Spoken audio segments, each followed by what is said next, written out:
বিশ্বনবী সাল্লাল্লাহু আলাইহি ওয়াসাল্লাম একদিন জানিয়েছেন, ও আয়েশা শোনো, আমার পূর্বে একদল মানুষ ছিল যাদের আমল বড় ভালো আমল ছিল, নবী রাসূলদের সমতুল্য আমল ছিল, যাদের আমলটা নবী রাসূলদের সমতুল্য আমল।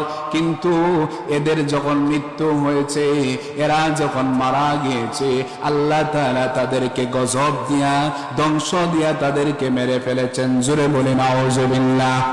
সৎ কাজের আদেশ এবং অসৎ কাজের নিষেধ যদি না করেন, তাহলে আল্লাহ তাআলা আযাব আর গজব দিয়ে জাতিটাকে, ওই মানুষটাকে ধ্বংস করে দিবেন। আওয়াজ বাড়িয়ে বলে ঠিক কিনা? উম্মাতুল মুমিনিন হযরত আয়েশা রাদিয়াল্লাহু তাআলা আনহাকে বিশ্বনবী সাল্লাল্লাহু আলাইহি ওয়াসাল্লাম একদিন জানিয়েছেন, ও আয়েশা শোনো, আমার পূর্বে একদল মানুষ ছিল যাদের আমল বড় ভালো আমল ছিল, নবী রাসূলদের সমতুল্য আমল ছিল, যাদের আমলটা নবী রাসূলদের সমতুল্য আমল।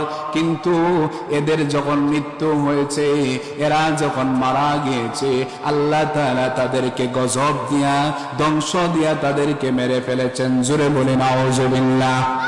আরেকটু জোরে বলি নাউযুবিল্লাহ।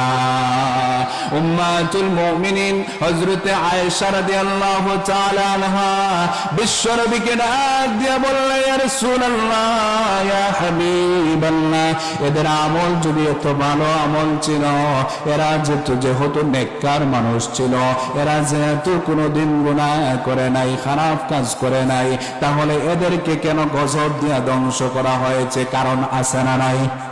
আর একটু জোরে বলি, কারণ আছে না নাই? আল্লাহর নবী বিশ্বনবী বললেন, ও আয়েশা শোনো, এই মানুষগুলোকে ধ্বংস করা হয়েছে, এরা শুধুমাত্র নিজেরা মসজিদে বসে বসে তাসবিহ গুনেছে। ঠিক কিনা বলেন?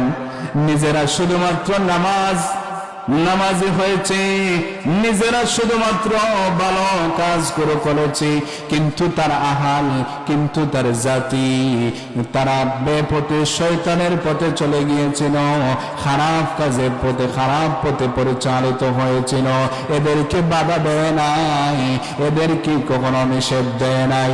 আল্লাহর নবী বলেন, এরা যেহেতু খারাপ কাজে, অসৎ কাজে নিষেধ করে নাই, এই অপরাধে রব্বুল আলামিন এই জাতীয় মানুষগুলোকে গজব দিয়ে ধ্বংস করে দিয়েছেন। জোরে জোরে বলি নাউযুবিল্লাহ।